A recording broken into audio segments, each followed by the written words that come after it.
ಮತ್ತೊಮ್ಮೆ ಇಳಿಕೆ ಕಂಡ ಬಂಗಾರ ಬೆಳ್ಳಿ ಬೆಲೆ ದಿಢೀರಂತ ಭಾರಿ ಕುಸಿತ ಕಾಣ್ತಾ ಇದೆ. ಈಗ ತಗೋಬೇಕಾ ಬೇಡವಾ ನೋಡಿ ವೀಕ್ಷಕರೇ. ಮನೇಲಿ ಚಿನ್ನ ಇಟ್ಟವರು ಎದಕ್ಕೆ ಈಗ ಮಾರಾಟ ಮಾಡ್ತಾ ಇದ್ದಾರೆ? ದೊಡ್ಡ ಮಟ್ಟದಲ್ಲಿ ಮಾರಾಟ ನಡೀತಾ ಇದೆ ಭಾರತದಲ್ಲಿ. ಇನ್ನೊಂದು ಕಡೆಗೆ ಚಿನ್ನ ಖರೀದಿ ಮಾಡೋರ ಸಂಖ್ಯೆ ಕೂಡ ಕಡಿಮೆ ಆಗ್ತಾ ಇದೆ. ಇತ್ತ ಬೆಲೆ ಕೂಡ ಇಳಿಕೆ ಆಗ್ತಾ ಇದೆ. ಈಗ ತಗೋಬೇಕಾ ಬೇಡವಾ? ನರೇಂದ್ರ ಮೋದಿಜಿಯವರು ಕೇಂದ್ರ ಸರ್ಕಾರದಿಂದ ಬಂಗಾರದಲ್ಲಿ ಹೂಡಿಕೆ ಮಾಡಬೇಡಿ ಅಂತ ಡೈರೆಕ್ಟ್ ಆಗಿ ಒಂದು ಸಲಹೆ ಕೊಟ್ಟಿದ್ದಾರೆ. ನೋಡಿ ವೀಕ್ಷಕರೇ, ಈಗ ಬೆಲೆ ಇಳಿಕೆ ಆಗ್ತಾ ಇದೆ.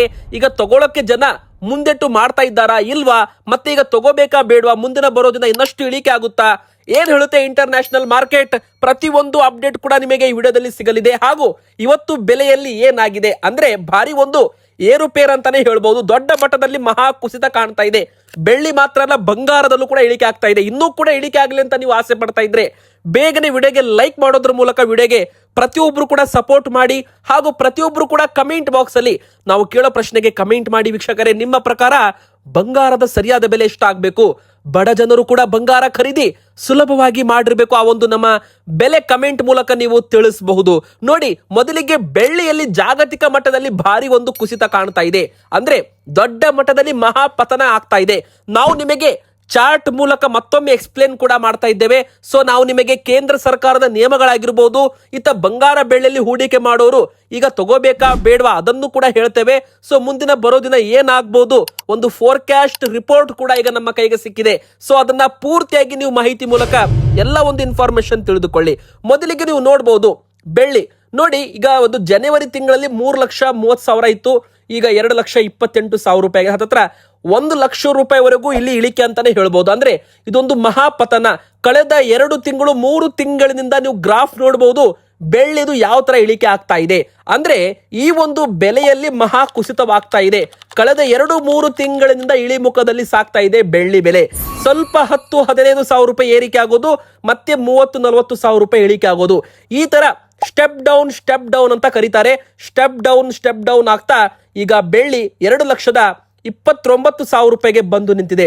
ನೋಡಿ, ಬೇಕಾದ್ರೆ ನಾವು ನಿಮಗೆ ಸಿಂಪಲ್ ಆಗಿ ಒಂದು ಲೈನ್ ಕೂಡ ಹಾಕಿ ತೋರಿಸ್ತಾ ಇದ್ದೇವೆ. 2,60,000 ರೂಪಾಯಿ ಒಂದು ಸಪೋರ್ಟ್ ಇತ್ತು, ಅದು ಕೂಡ ಮುರಿದು ಹೋಯ್ತು. 2,40,000 ರೂಪಾಯಿ ಸಪೋರ್ಟ್ ಕೂಡ ಮುರಿದು ಹೋಯ್ತು. 2,10,000 ರೂಪಾಯಿ ತನಕನೂ ಕೂಡ ಬೆಳ್ಳಿ ಬೆಲೆ ಬಂದಿತ್ತು ವೀಕ್ಷಕರೇ. ಇದರ ಹಿಂದೆ ಇರೋ ಕಾರಣ ಏನಪ್ಪಾ ಅಂದ್ರೆ ಜಾಗತಿಕ ಮಟ್ಟದಲ್ಲಿ ಅಂದ್ರೆ ಇಂಟರ್ನ್ಯಾಷನಲ್ ಲೆವೆಲ್ ಅಲ್ಲಿ ಅಮೆರಿಕ ಇರಾನ್ ನಡುವಿನ ಯುದ್ಧ ಕೊನೆಯಾಯಿತು. ಹೌದು, ಯುದ್ಧ ಕೊನೆ ಆಗ್ತಾ ಇದ್ದಂತೆ ಶಾಂತಿ ಒಪ್ಪಂದ ಶುರುವಾಯ್ತಲ್ಲ, ಅವಾಗ ಬಂಗಾರ ಬೆಳ್ಳಿ ಮಾರ್ಕೆಟು ಇಳಿಕೆ ಆಗೋದಕ್ಕೆ ಶುರುವಾಗಿದೆ. ಇತ್ತ ಅಮೆರಿಕನ್ ಡಾಲರ್ ಕೂಡ ಬಲವಾಗಿದೆ. ಇನ್ನು American federal reserve bank interest rates ಕೂಡ ಯಥಾಸ್ಥಿತಿ ಕಾಯ್ದುಕೊಂಡಿದ್ದೆ ಬಂಗಾರ ಬೆಳ್ಳಿಗೆ ದೊಡ್ಡ ಇಳಿಕೆಗೆ ಕಾರಣವಾಗಿದೆ ಅಂತ ಹೇಳ್ಬಹುದು. ನೋಡಿ ವೀಕ್ಷಕರೇ, ಯಾವಾಗ ಡಾಲರ್ ದುರ್ಬಲವಾಗುತ್ತೆ ಅವಾಗ ಬಂಗಾರ ಬೆಳ್ಳಿ ಬೆಲೆ ಭಾರಿ ಏರಿಕೆ ಆಗುತ್ತೆ. ಆದ್ರೆ ಈ ಬಾರಿ ಉಲ್ಟಾ ಆಗಿದೆ. ಬೇಕಾದ್ರೆ ನೋಡಿ, ನಿನ್ನೆಗೆ ಇವತ್ತಿಗೆ ಮತ್ತೆ 5,000 ರೂಪಾಯಿ ಬೆಳ್ಳಿಯಲ್ಲಿ ಬೆಲೆಯಲ್ಲಿ ಇಳಿಕೆ ಆಗಿದೆ. ಅಂದ್ರೆ ನಿನ್ನೆ 2,40,000 ರೂಪಾಯಿ ಇತ್ತಲ್ಲ ಕೆಜಿಗೆ, ಇವತ್ತು 2,35,000 ರೂಪಾಯಿ ಆಗಿದೆ. ಮತ್ತೆ 5,000 ರೂಪಾಯಿ ಇಳಿಕೆ ಆಗಿದೆ. ನೋಡಿ, ಹೋದ ತಿಂಗಳು 2,80,000 ಇತ್ತು, ಜನವರಿಯಲ್ಲಿ 3,30,000 ರೂಪಾಯಿ ಇತ್ತು ಕೆಜಿಗೆ. ಇದರ ಹಿಂದೆ ಇರೋ ಕಾರಣ ಏನಪ್ಪಾ ಅಂದ್ರೆ, ಇಳಿಕೆ ಆಗೋದಕ್ಕೆ ಕಾರಣ ಏನಪ್ಪಾ ಅಂದ್ರೆ ಜನರು ಖರೀದಿ ಮಾಡೋದು ಹಿಂದೆಟ್ಟು ಹಾಕ್ತಾ ಇದ್ದಾರೆ. ಅಂದ್ರೆ ಡಿಮ್ಯಾಂಡ್ ಕಡಿಮೆ ಆಗ್ತಾ ಇದೆ ಅಂತ ಅರ್ಥ. ಯಾವಾಗ ಡಿಮ್ಯಾಂಡ್ ಕಡಿಮೆ ಆಗುತ್ತೆ ಅವಾಗ ಬೆಲೆ ಇಳಿಕೆ ಆಗುತ್ತೆ. ನೋಡಿ, ಮಾರ್ಕೆಟ್ ಅಲ್ಲಿ ಇವತ್ತು ಒಂದು ಬಿಸ್ಕಿಟ್ ಅನ್ನ ನಾವು ಮಾರಾಟ ಮಾಡ್ತಿರ್ತೀವಿ.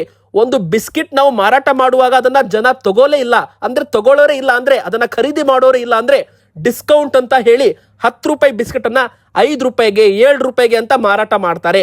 ಅಂದ್ರೆ ಇದು ಡಿಸ್ಕೌಂಟ್ ಅಂದ್ರೆ ಏನು, ಬೆಲೆಯನ್ನ ಇಳಿಕೆ ಮಾಡೋದು. ಈಗ ಅದೇ ತರ ಬಂಗಾರ ಬೆಳ್ಳಿಯಲ್ಲೂ ಕೂಡ ನಡೀತಾ ಇದೆ ವೀಕ್ಷಕರೇ.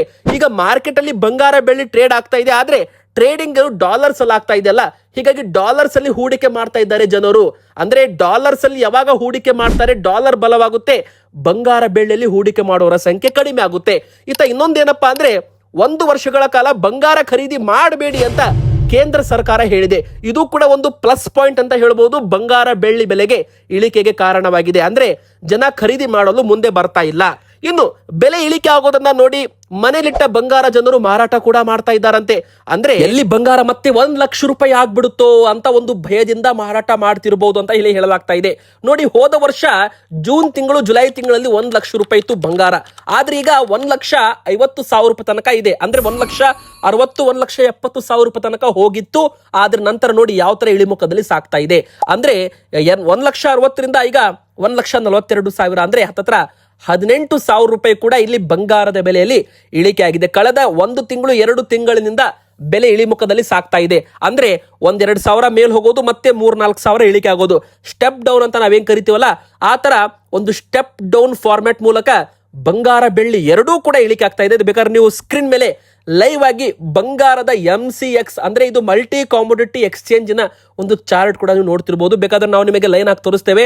1,60,000 ಇತ್ತು ಮೇ ತಿಂಗಳಲ್ಲಿ, ನಂತರ 1,55,000 ರೂಪಾಯಿ ಆಯಿತು, ನಂತರ 1,45,000 ರೂಪಾಯಿ ತನಕನೂ ಬೆಲೆ ಬಂದಿತ್ತು.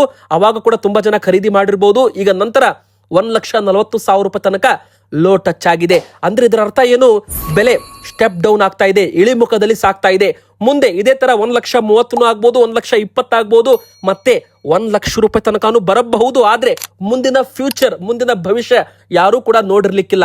ಆದ್ರೆ ವೀಕ್ಷಕರೇ, ಮುಂದಿನ ಬರೋ ದಿನ ಬೆಲೆ ಉಲ್ಟಾನೂ ಆಗ್ಬಹುದು, ಏರಿಕೆನೂ ಕೂಡ ಆಗ್ಬಹುದು. ಮತ್ತೆ ಯುದ್ಧಗಳು ಪ್ರಾರಂಭವಾದ್ರೆ ಮತ್ತೆ ಬೆಲೆ ಏರಿಕೆನೂ ಕೂಡ ಆಗ್ಬಹುದು. ಮತ್ತೆ 1,70,000, 1,80,000 ಬಂಗಾರದ ಬೆಲೆ ಹೋಗಬಹುದು.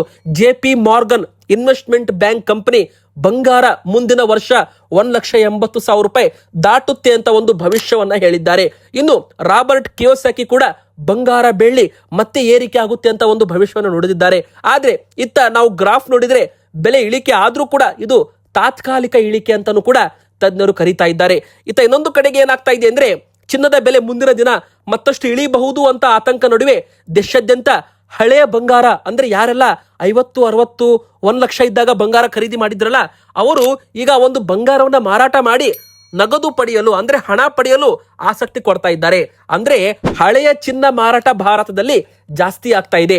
ಇಂಡಿಯಾ ಬುಲಿಯನ್ಸ್ ಅಂಡ್ ಜ್ಯುವೆಲರಿ ಅಸೋಸಿಯೇಷನ್ ಅಂಕಿ ಅಂಶಗಳ ಉಲ್ಲೇಖಿಸಿ ಎಕನಾಮಿಕ್ ಟೈಮ್ಸ್ ಪ್ರಕಟ ಮಾಡಿರುವ ವರದಿ ಪ್ರಕಾರ 2026ರ ಈ ಒಂದು ಏಪ್ರಿಲ್ ಜೂನ್ ನಲ್ಲಿ ಬರೋಬ್ಬರಿ 50 ಟನ್ ಹಳೆಯ ಚಿನ್ನ ಮಾರಾಟವಾಗಿದೆ ಅಂತೆ. ಅಂದ್ರೆ 43 ವರ್ಷಗಳಲ್ಲಿ ಇದು ಅತಿ ದೊಡ್ಡ ಮಾರಾಟವಾಗಿದೆ. ನೋಡಿ, ಯಾವಾಗ ಹೆಚ್ಚು ಚಿನ್ನ ಮಾರಾಟವಾಗುತ್ತೆ ಅವಾಗ ಅಂದ್ರೆ ಜನರು ತಮ್ಮ ಹತ್ತಿರ ಇರೋ ಚಿನ್ನ ವಾಪಸ್ ಮಾರಾಟ ಮಾಡಿದ್ರೆ ಅವಾಗ ಡಿಮ್ಯಾಂಡ್ ಕಡಿಮೆ ಆಗುತ್ತೆ. ಅದೇ ಅಂಗಡಿಯವರು ಮಾರಾಟ ಮಾಡಿದ್ರೆ ಡಿಮ್ಯಾಂಡ್ ಜಾಸ್ತಿ ಆಗುತ್ತೆ. ನೋಡಿ ವೀಕ್ಷಕರೇ, ತುಂಬಾ ಇಂಪಾರ್ಟೆಂಟ್ ಏನಪ್ಪಾ ಅಂದ್ರೆ, ಮುಂದಿನ ಬರೋ ದಿನ ಬೆಲೆ ಇಳಿಕೆ ಆಗಬಹುದು ಅಂತಾನೂ ಕೂಡ ಇಲ್ಲಿ ಹೇಳಲಾಗ್ತಾ ಇದೆ. ನೋಡಿ, ಈಗ ಮತ್ತೆ ಬೆಲೆ 1,06,500 ರೂಪಾಯಿ ತನಕ ಬಂದಿದೆ. ನೋಡಿ, ನಿನ್ನೆ 1,07,800 ರೂಪಾಯಿ ಇತ್ತು. ಅಂದ್ರೆ ಬರೋಬ್ಬರಿ ಮತ್ತೆ 1,200 ರೂಪಾಯಿಯಷ್ಟು ಬೆಲೆಯಲ್ಲಿ ಮತ್ತೆ ಒಂದು ಕುಸಿತ ಕಂಡಿದೆ. 18 ಕ್ಯಾರೆಟ್ ಚಿನ್ನದ ಬೆಲೆ 1,00,000 ರೂಪಾಯಿಗೆ ಬರೋದಕ್ಕೆ ಇನ್ನು 6-7 ಸಾವಿರ ರೂಪಾಯಿ ಮಾತ್ರ ಕಡಿಮೆ ಆದ್ರೆ ಸಾಕು. ಅಂದ್ರೆ ಇದು 18 ಕ್ಯಾರೆಟ್ ಆಗಿರೋದ್ರಿಂದ ಇದು ಆಭರಣಗಳ ಬೆಲೆ ಆಗಿರೋದ್ರಿಂದ ಇದ್ರ ಮೇಲೆ ಮೇಕಿಂಗ್ ಚಾರ್ಜ್ ಇರುತ್ತೆ. ಕೆಲವು ಕಡೆಗೆ 6%, ಕೆಲವು ಕಡೆಗೆ 10%, ಕೆಲವು ಕಡೆಗೆ 20-22%. ಅದು ಆ ಸ್ಟೈಲ್ಸ್ ಮತ್ತು ಮಾಡಲಿಂಗ್ ಮೇಲೆ ಹೋಗುತ್ತೆ. ಸೊ ನೀವು ಮೇಕಿಂಗ್ ಚಾರ್ಜ್ ಅಲ್ಲಿ ಸ್ವಲ್ಪ ಚೌಕಾಸಿ ಮಾಡಬಹುದು ಎಲ್ಲಾ ಕಡೆಗೆ. ಎದಕ್ಕಂದ್ರೆ ಮೇಕಿಂಗ್ ಚಾರ್ಜ್ ಕೆಲವೊಮ್ಮೆ ನಿಮಗೆ ಜಾಸ್ತಿ ಹೇಳಿರ್ತಾರೆ. ಸೊ ನೀವು ಅದನ್ನ ಬಾರ್ಗೇನಿಂಗ್ ಮಾಡೋದ್ರ ಮೂಲಕ ಕಡಿಮೆ ಮಾಡಿಸಿದ್ರೆ ನಿಮಗೆ ಉಳಿತಾಯವಾಗುತ್ತೆ. ಇನ್ನು 3% GST ಕೂಡ ಎಕ್ಸ್ಟ್ರಾ ಇರುತ್ತೆ. ಇಲ್ಲಿ ಇನ್ನೊಂದು ಇಂಪಾರ್ಟೆಂಟ್ ಅಪ್ಡೇಟ್ ಏನಪ್ಪಾ ಅಂದ್ರೆ, ಕೇಂದ್ರ ಸರ್ಕಾರ ಆಮದು ಸುಂಕ 15% ತಂದಿದೆ. ಅಂದ್ರೆ ಮೊದಲು 6% ಇತ್ತು. ಲಕ್ಷಕ್ಕೆ 6,000 ರೂಪಾಯಿ ಪ್ಲಸ್ 3,000 ರೂಪಾಯಿ GST ಅಂದ್ರೆ 3% GST, ಒಟ್ಟು 9% ಇತ್ತು ಲಕ್ಷಕ್ಕೆ ಬಂಗಾರ ಬೆಳ್ಳಿ ಮೇಲೆ. ಆದ್ರೆ ಈಗ ಮೊನ್ನೆ ಅದನ್ನ 15% ಮಾಡಿದ್ದಾರೆ. ಅಂದ್ರೆ ಲಕ್ಷಕ್ಕೆ 6,000 ರೂಪಾಯಿದದ್ದು 15,000 ರೂಪಾಯಿ ಮಾಡಿದ್ದಾರೆ. ಮತ್ತೆ 3,000 ರೂಪಾಯಿ GST ಬೇರೆ. ಸೊ ಟೋಟಲ್ ಆಗಿ 18,000 ರೂಪಾಯಿ ಈಗ ತೆರಿಗೆ ಇದೆ. ಒಂದು ವೇಳೆ ಕೇಂದ್ರ ಸರ್ಕಾರ ಆಮದು ಸುಂಕವನ್ನ ಇಳಿಕೆ ಮಾಡಿದ್ರೆ ಈ 1,30,000 ರೂಪಾಯಿ ಏನೀಗ 22 ಕ್ಯಾರೆಟ್ ಬೆಲೆ ಇದೆಯಲ್ಲ, ಅದು 1,20,000 ಆಗ್ಬಹುದು. 18 ಕ್ಯಾರೆಟ್ ಏನು 1,06,500 ರೂಪಾಯಿ ಇದೆ, ಅದು 95,000 ರೂಪಾಯಿ ತನಕನೂ ಆಗಬಹುದು. ಆದ್ರೆ ಒಂದು ವೇಳೆ ಕೇಂದ್ರ ಸರ್ಕಾರ, ಮೋದಿ ಸರ್ಕಾರ ಆಮದು ಸುಂಕ ಇಳಿಕೆ ಮಾಡಿದ್ರೆ ಮಾತ್ರ, ಇಲ್ಲ ಅಂದ್ರೆ ಇಲ್ಲ. ಸದ್ಯಕ್ಕಂತೂ ಇಳಿಕೆ ಮಾಡೋ ಚಾನ್ಸ್ ಇಲ್ಲ. ಮುಂದಿನ ಬರೋ ದಿನ ಮಾಡಬಹುದು. ಮಾಡಿದ ಮೇಲೆ ಬೆಲೆ ಇಳಿಕೆ ಆಗುತ್ತೆ. ಆದ್ರೆ ವೀಕ್ಷಕರಿಗೆ 22 ಕ್ಯಾರೆಟ್ ಚಿನ್ನದ ಬೆಲೆ ಎಷ್ಟಾಗಿದೆ ಅಂದ್ರೆ 1,30,500 ರೂಪಾಯಿ. ನೋಡಿ, ಹೋದ ವಾರ 1,35,000 ಇತ್ತು. ಹೋದ ತಿಂಗಳು 1,45,000 ರೂಪಾಯಿ ಇತ್ತು. ನೋಡಿ, ಲೆಕ್ಕ ಮಾಡಿ, ಟೋಟಲ್ 15,000ರಿಂದ 18,000 ರೂಪಾಯಿ ಇದು 22 ಕ್ಯಾರೆಟ್ ಚಿನ್ನದ ಬೆಲೆಯಲ್ಲಿ ಇಳಿಕೆ ಆಗಿದೆ. ಈಗ ತಗೋಬೇಕಾ ಬೇಡವಾ? ನಿಮ್ಮ ಪ್ರಶ್ನೆಗೆ ಉತ್ತರ ಏನಪ್ಪಾ ಅಂದ್ರೆ, ಬೆಲೆ ಇಳಿಕೆ ಆದಾಗ ತಗೊಳ್ಳಿ. ಹೌದು, ಯಾವಾಗ ಬೇಕಾದ್ರೂ ಮತ್ತೆ ಬೆಲೆನೂ ಏರಿಕೆನೂ ಆಗ್ಬೋದು, ಇಳಿಕೆನೂ ಆಗ್ಬೋದು. ಆದ್ರೆ ಯಾವಾಗ ಬೆಲೆ ಇಳಿಕೆ ಆಗಿರುತ್ತೆ ಅವಾಗ ಸ್ವಲ್ಪ ನೀವು ತಗೋಬಹುದು ಅಂತ ಇಲ್ಲಿ ತಜ್ಞರು ಹೇಳ್ತಾರೆ. ಒಟ್ಟಿಗೆ 10 ಗ್ರಾಮ್ ತಗೋಬೇಡಿ. 10 ಗ್ರಾಮ್ ತಗೊಳ್ಳೋದಿದೆ ಅಂದ್ರೆ ಇವತ್ತು ಬೆಲೆ ಇಳಿಕೆ ಆಗಿದೆ ಅಂದ್ರೆ ಇವತ್ತು 1 ಗ್ರಾಮ್ 2 ಗ್ರಾಮ್ ತಗೊಳ್ಳಿ. ನಾಳೆ ಮತ್ತೆ ಬೆಲೆ ಇಳಿಕೆ ಆಯ್ತಾ ಮತ್ತೆ 1-2 ಗ್ರಾಮ್ ತಗೊಳ್ಳಿ. ಒಂದು ತರ RD ಇನ್ಸ್ಟಾಲ್ಮೆಂಟ್ ವೈಸ್ ತಗೊಳ್ಳಿ. ಇದರಿಂದಾಗಿ ನಿಮಗೆ ಬಂಗಾರ ಬೆಳ್ಳಿ ಒಂದು ಎವರೇಜ್ ವ್ಯಾಲ್ಯೂ ಸಿಗುತ್ತೆ, ಅಂದ್ರೆ ಒಂದು ಕಡಿಮೆ ಬೆಲೆಗೆ ಸಿಗುತ್ತೆ ಮಾರ್ಕೆಟ್ಗೆ ಕಂಪೇರ್ ಮಾಡಿದ್ರೆ. ಇನ್ನು ಮುಖ್ಯವಾಗಿ ಕೇಂದ್ರ ಸರ್ಕಾರದ ನಿಯಮಗಳು ಅಂತ ಹೇಳೋದಾದ್ರೆ, ಬಂಗಾರ ಮನೆಯಲ್ಲಿ ಎಷ್ಟು ಇಡ್ಬೋದು, ಮದುವೆ ಆದ ಮಹಿಳೆಯರು ಹೆಣ್ಣು ಮಕ್ಕಳು ಅವರು 500 ಗ್ರಾಮ್ ವರೆಗೂ ಮನೆಯಲ್ಲಿ ಬಂಗಾರ ಇಟ್ಟರೆ ಯಾರು ಲೆಕ್ಕ ಕೇಳಲ್ಲ. 500 ಗ್ರಾಮ್ ಮೇಲೆ ನಿಮ್ಮ ಮನೆಯಲ್ಲಿ ಬಂಗಾರ ಇದೆ ಅಂದ್ರೆ ಒಬ್ಬರ ಹತ್ತಿರ ಮದುವೆ ಆಗಿದ್ರೆ ಅವರು ಅದಕ್ಕೆ GST ಬಿಲ್ ಆಗಿರ್ಬೋದು, ಇನ್ಕಮ್ ಪ್ರೂಫ್ ನೀವು ಖರೀದಿ ಮಾಡಿರೋದು ಅದಕ್ಕೆ ತೋರಿಸಬೇಕಾಗುತ್ತೆ ಯಾವಾಗ ಇನ್ಕಮ್ ಟ್ಯಾಕ್ಸ್ ನೋಟಿಸ್ ಬಂದಾಗ. ಇನ್ನು ನಿಮ್ಮ ಮನೆಯಲ್ಲಿ ಆ ಮದುವೆ ಆಗದೇ ಇರೋ ಹೆಣ್ಣು ಮಕ್ಕಳು ಇರ್ತಾರೆ, ಒಬ್ಬರ ಹತ್ರ 250 ಗ್ರಾಮ್ ವರೆಗೂ ಅಲೌಡ್ ಇದೆ. 250 ಗ್ರಾಮ್ ಮೇಲೂ ಕೂಡ ಇಟ್ಕೊಳ್ಳಿ, ಏನು ಪ್ರಾಬ್ಲಮ್ ಇಲ್ಲ. ಆದ್ರೆ ಅದಕ್ಕೆ ನೀವು GST ಬಿಲ್ಲು, ಇನ್ಕಮ್ ಸೋರ್ಸು ತೋರಿಸಬೇಕಾಗುತ್ತೆ. ಅದೇ ಪುರುಷರ ಹತ್ತಿರ 100 grams, 100 gram, 100 gram ಮೇಲಿದ್ರೆ GST bill, income source ತೋರಿಸಬೇಕಾಗುತ್ತೆ.